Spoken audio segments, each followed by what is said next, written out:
Going to talk about the holidays and the Advent season and maybe your college student coming home. Joining us today, he's the chaplain at Ohio Northern University. We have David MacDonald, and thanks for joining us today.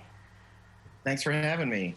Okay, so we are in the hustle and the bustle. Thanksgiving's over and everyone's like shopping, decorating and things, but let's take time to think about the season, right?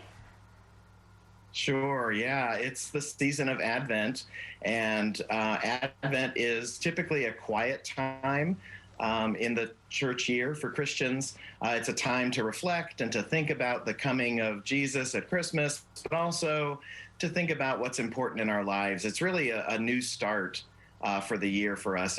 We sort of begin a little bit before January 1st, beginning to think about what is the new year bringing for us. And I think sometimes we just need to slow down and think about that, right? Because we are just so busy about everything that's happening.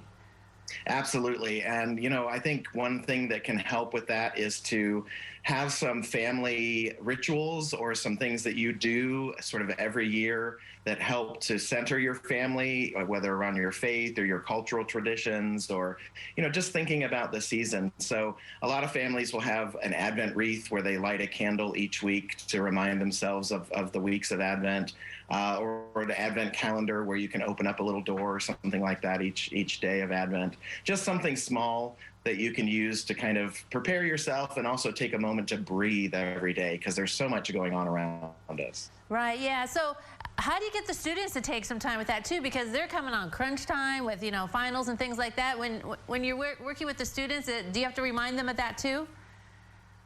Yes, I think what I say the most during these last few weeks of the semester is breathe.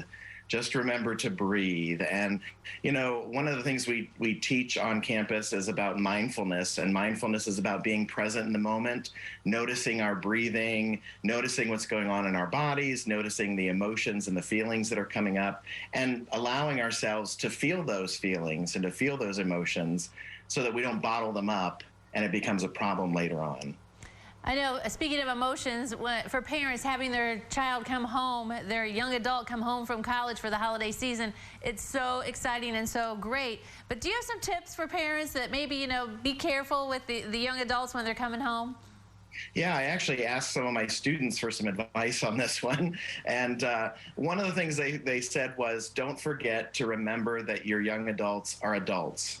And especially if they've been away at college, you know, they're used to coming and going, to having their own hours, to not having to ask permission if they can go places. So it's helpful, I think, for parents to speak with their college student ahead of time, kind of negotiate what are going to be the ground rules. You know, we often say my house, my rules, but, you know, there's a little bit of flexibility in that when a person becomes an adult. And so remembering that, but also then giving them a warm welcome. You know, one of the things they're probably craving the most, my students told me, was they want to have that home cooked meal after eating in the cafeteria for the whole semester. So maybe making their favorite food or taking them out to their favorite restaurant, just giving them that welcome home, and then giving them some space because they probably have been surrounded by a lot of people at college. Maybe a roommate or other people in their residence hall. And so just having the time to be alone, maybe give them a space in the house they can go to, their own room, that kind of thing, to help them to de-stress and to decompress as they need it. Right, that'll make the holidays merry for everyone. Absolutely. Very good. All right, well, thank you very much for joining us today, talking about the holiday season and helping our college students come home. Thanks for having me, Holly. All right, don't go away. Noon Edition continues in a moment. It's a fact.